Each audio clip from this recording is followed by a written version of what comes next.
참된 행복으로 가는 8길. 여러분 안녕하십니까? 오늘은 성경에 나오는 가장 아름답고 중요한 가르침 중 하나인 팔복에 대해 함께 살펴보고자 합니다. 팔복은 예수님께서 산상수훈을 시작하시며 선포하신 8가지 복에 관한 말씀입니다. 마태복음 5장 3절부터 10절까지 기록되어 있는 이 말씀은 2000년이 넘는 세월 동안 수많은 사람들에게 위로와 희망을 주었고 진정한 행복이 무엇인지를 가르쳐 주었습니다. 팔복이 선포된 장소는 갈릴리 호수 근처의 어느 산이었습니다.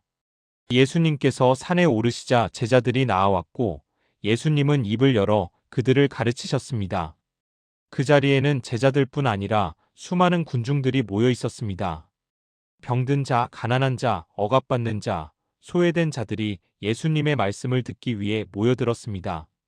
예수님께서 그날 선포하신 팔복은 당시 사람들의 상식을 완전히 뒤집는 혁명적인 가르침이었습니다. 세상은 부유한 자, 강한 자, 권력 있는 자가 복된 사람이라고 말했지만 예수님은 가난한 자, 애통하는 자, 온유한 자가 복이 있다고 선포하셨습니다. 오늘날 우리는 여전히 행복을 추구하며 살아갑니다. 그러나 진정한 행복이 무엇인지, 어디서 찾을 수 있는지 혼란스러워합니다. 물질적 풍요, 사회적 성공, 타인의 인정을 통해 행복을 얻으려 하지만 그것들은 일시적이고 불완전합니다. 예수님께서 선포하신 팔복은 바로 이러한 우리에게 진정한 행복의 길을 제시합니다. 이제 하나하나 그 의미를 깊이 살펴보겠습니다.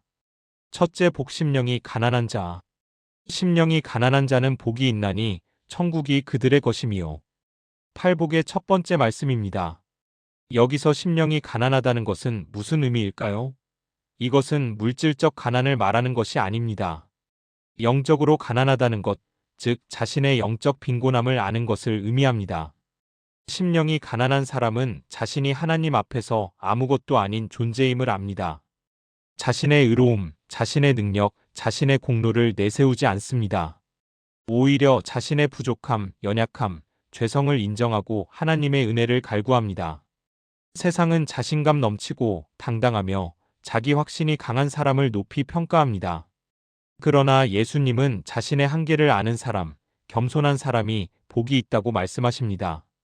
왜 심령이 가난한 자가 복이 있을까요? 왜냐하면 그들은 하나님의 은혜를 받아들일 준비가 되어 있기 때문입니다. 자신이 완전하다고 생각하는 사람은 도움이 필요 없다고 여깁니다.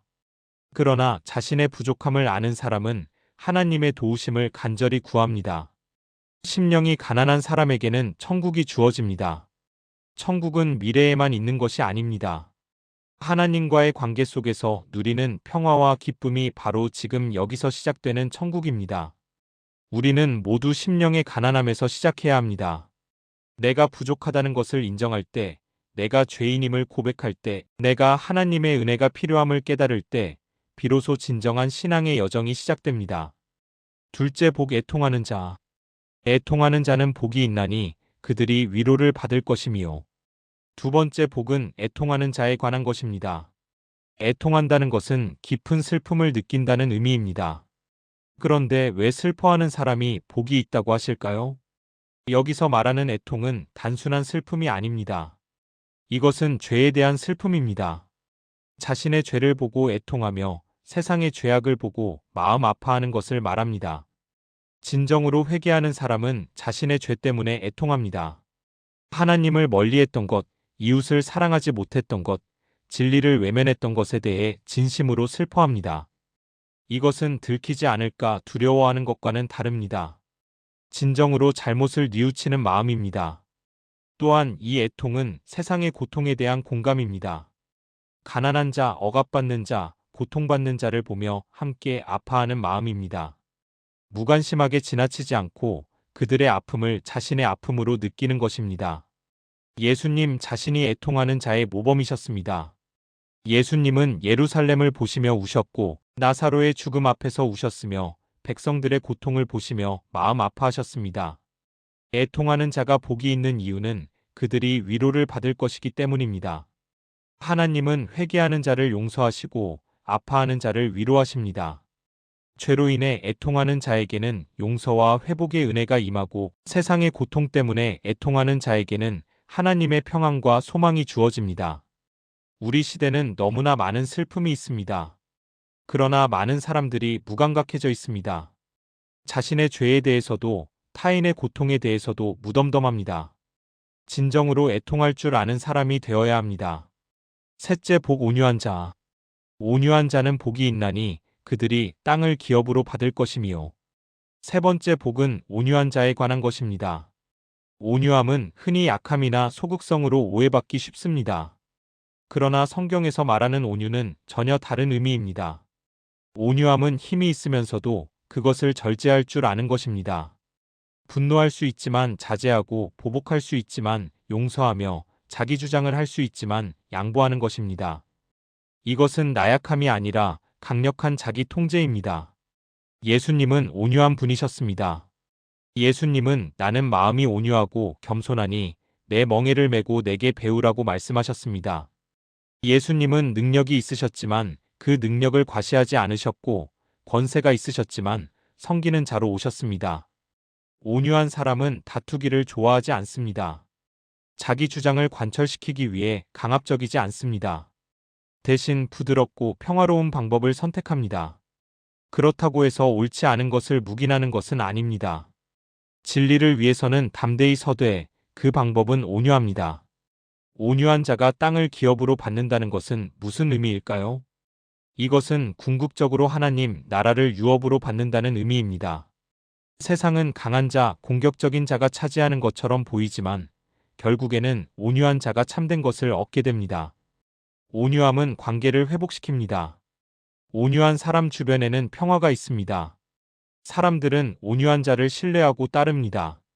반면 폭력적이고 강압적인 사람은 일시적으로는 힘을 가질 수 있지만 결국 고립됩니다. 현대 사회는 경쟁이 치열하고 공격적입니다. 온유함은 경쟁력이 없는 것처럼 여겨집니다. 그러나 예수님은 온유한 자가 복이 있다고 말씀하십니다. 진정한 승리는 폭력이 아니라 온유함에서 나옵니다. 넷째, 복 위에 줄이고 목마른 자. 의에 줄이고 목마른 자는 복이 있나니 그들이 배부를 것이미요. 네 번째 복은 의를 갈망하는 자에 관한 것입니다. 줄이고 목마르다는 표현은 강렬한 갈망을 나타냅니다. 배고픈 사람이 음식을 원하고 목마른 사람이 물을 원하듯이 의를 간절히 구하는 것을 말합니다. 의란 무엇일까요? 의는 하나님과의 올바른 관계, 그리고 그 관계에서 나오는 올바른 삶을 의미합니다. 의로운 사람은 하나님의 뜻대로 살아가는 사람입니다. 의에 줄이고 목마른 사람은 단순히 죄를 짓지 않는 것에 만족하지 않습니다. 적극적으로 선을 행하고 정의를 실천하며 하나님의 뜻을 이루기를 갈망합니다. 개인의 거룩함뿐 아니라 사회의 정의도 추구합니다. 세상에는 불의가 많습니다. 가난한 자가 억압받고 약한 자가 착취당하며 진실이 왜곡됩니다. 의에 줄이고 목마른 사람은 이러한 불의를 보고 그냥 지나치지 못합니다. 의를 세우기 위해 노력합니다. 또한 의에 줄이고 목마른 사람은 자기 자신의 영적 성장을 갈망합니다. 더 거룩해지기를, 더 하나님을 닮아가기를, 더 성숙한 신앙인이 되기를 간절히 원합니다. 현재의 수준에 안주하지 않고 계속 나아갑니다. 예수님은 의에 줄이고 목마른 자가 배부를 것이라고 약속하십니다. 하나님은 의를 갈망하는 자를 만족시켜 주십니다. 의를 구하는 자에게 의를 주시고 거룩함을 원하는 자를 거룩하게 하시며 정의를 추구하는 자에게 정의의 열매를 맺게 하십니다. 이 배부름은 완전한 만족을 의미하지만 동시에 더 큰 갈망을 낳기도 합니다. 하나님을 더 알수록 더 알고 싶어지고 의를 맛볼수록 더 의를 갈망하게 됩니다. 이것은 영적으로 건강한 순환입니다. 다섯째, 복 긍휼히 여기는 자. 긍휼히 여기는 자는 복이 있나니 그들이 긍휼히 여김을 받을 것이미요. 다섯 번째 복은 긍휼에 관한 것입니다. 긍휼이란 다른 사람의 고통을 보고 마음 아파하며 그들을 돕고자 하는 마음입니다. 단순한 동정이 아니라 실제적인 도움으로 이어지는 사랑입니다. 긍휼히 여기는 사람은 타인의 필요를 자신의 필요처럼 느낍니다. 배고픈 자를 보면 먹을 것을 주고 헐벗은 자를 보면 입을 것을 주며 병든 자를 보면 돌봅니다. 말로만이 아니라 행동으로 사랑을 실천합니다. 또한 긍휼은 용서를 포함합니다. 잘못한 사람을 정죄하는 대신 이해하고 용서합니다. 완벽을 요구하기보다는 연약함을 품어줍니다. 심판하기보다는 회복의 기회를 줍니다. 예수님은 긍휼의 완벽한 모델이셨습니다. 병자들을 고치시고 배고픈 자들을 먹이시며 죄인들을 용서하셨습니다. 선한 사마리아인의 비유를 통해 진정한 긍휼이 무엇인지 가르치셨습니다. 긍휼히 여기는 자가 복이 있는 이유는 그들이 긍휼히 여김을 받을 것이기 때문입니다. 이것은 단순한 상호주의가 아닙니다. 하나님께서 긍휼을 베푸는 자에게 긍휼을 베푸신다는 약속입니다. 우리는 모두 하나님의 긍휼이 필요합니다. 우리의 죄와 허물에도 불구하고 하나님은 우리를 용서하시고 사랑하십니다. 이 긍휼을 경험한 자는 다른 사람에게도 긍휼을 베풀게 됩니다. 반대로 긍휼이 없는 사람은 엄격하고 냉정합니다. 다른 사람의 실수를 용납하지 못하고 약점을 공격하며 어려움을 외면합니다. 그러나 예수님은 긍휼을 행하지 아니하는 자에게는 긍휼 없는 심판이 있으리라고 경고하셨습니다. 여섯째, 복마음이 청결한 자. 마음이 청결한 자는 복이 있나니 그들이 하나님을 볼 것이미요. 여섯 번째 복은 마음의 청결함에 관한 것입니다. 청결한 마음이란 순수하고 거룩한 마음, 혼합되지 않은 마음을 의미합니다. 마음이 청결하다는 것은 여러 의미를 담고 있습니다. 첫째, 죄로부터 깨끗한 마음입니다. 악한 생각, 불순한 동기, 더러운 욕망이 없는 마음입니다. 둘째, 순수한 동기를 가진 마음입니다. 하나님을 섬기는 데 있어 다른 목적이 없고 오직 하나님만을 사랑하는 마음입니다. 사람들에게 보이기 위함도 아니고 어떤 보상을 기대함도 아니며 순전히 하나님을 기쁘시게 하려는 마음입니다. 셋째, 이중적이지 않은 마음입니다. 겉과 속이 다르지 않고 말과 행동이 일치하며 진실한 마음입니다. 위선이 없고 정직합니다. 마음이 청결한 사람은 외적인 행동만이 아니라 내적인 동기도 중시합니다. 남들이 보지 않는 곳에서도 아무도 알지 못하는 상황에서도 올바르게 행동합니다. 하나님이 모든 것을 보신다는 것을 알기 때문입니다. 예수님 시대의 바리새인들은 외적으로는 깨끗했지만 내면은 더러웠습니다. 예수님은 그들을 회칠한 무덤에 비유하셨습니다.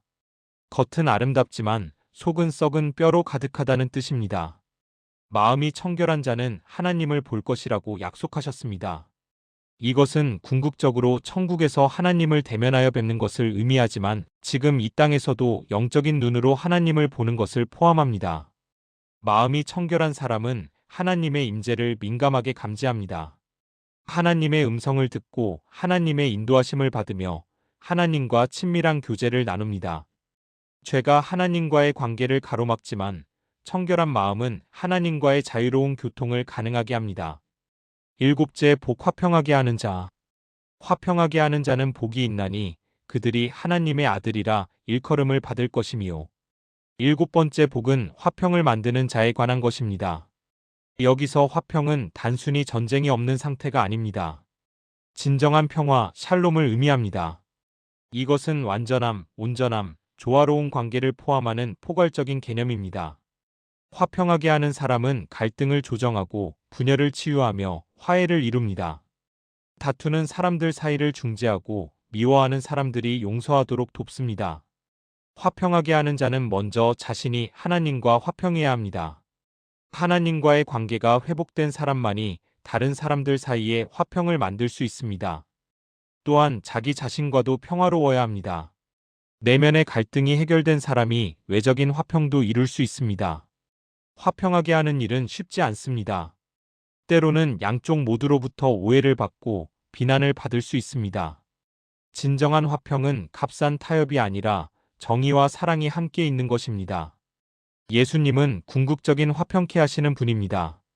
예수님은 십자가를 통해 하나님과 인간 사이의 화평을 이루셨고 사람과 사람 사이의 담을 허셨습니다. 이는 그가 우리의 화평이신 까닭이라고 성경은 말합니다. 화평하게 하는 자가 하나님의 아들이라 일컬음을 받는다는 것은 큰 특권입니다.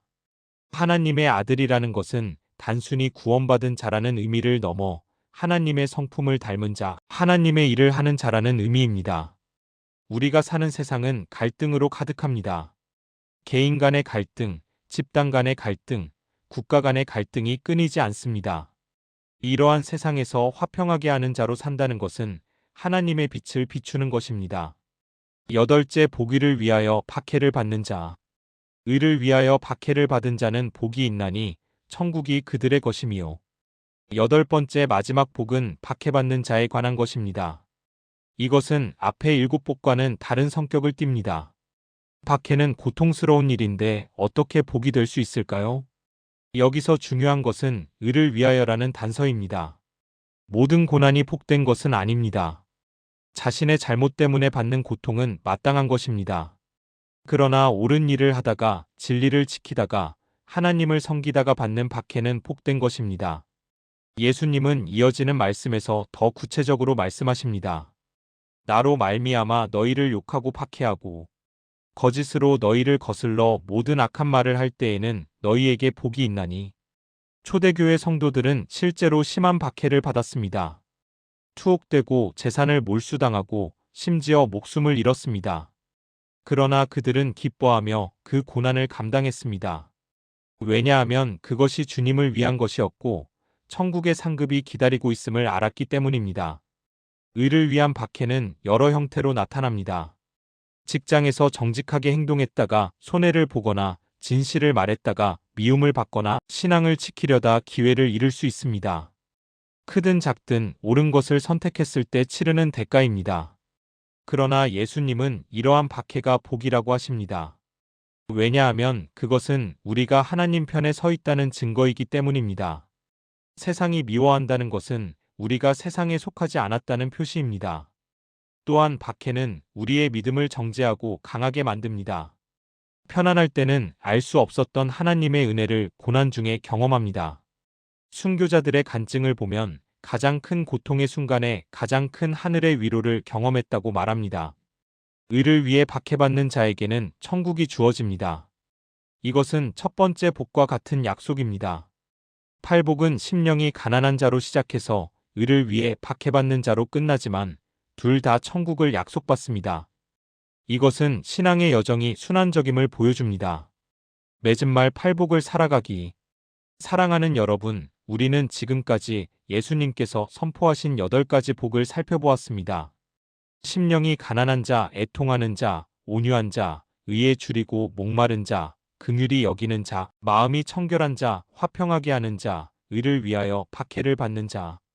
이들이 복된 사람들입니다. 팔복은 단순히 8가지 별개의 가르침이 아닙니다. 이것은 하나의 통합된 그림입니다. 참된 제자의 모습, 하나님, 나라, 백성의 성품을 보여주는 완전한 초상화입니다. 팔복은 우리에게 세상과는 다른 가치관을 제시합니다.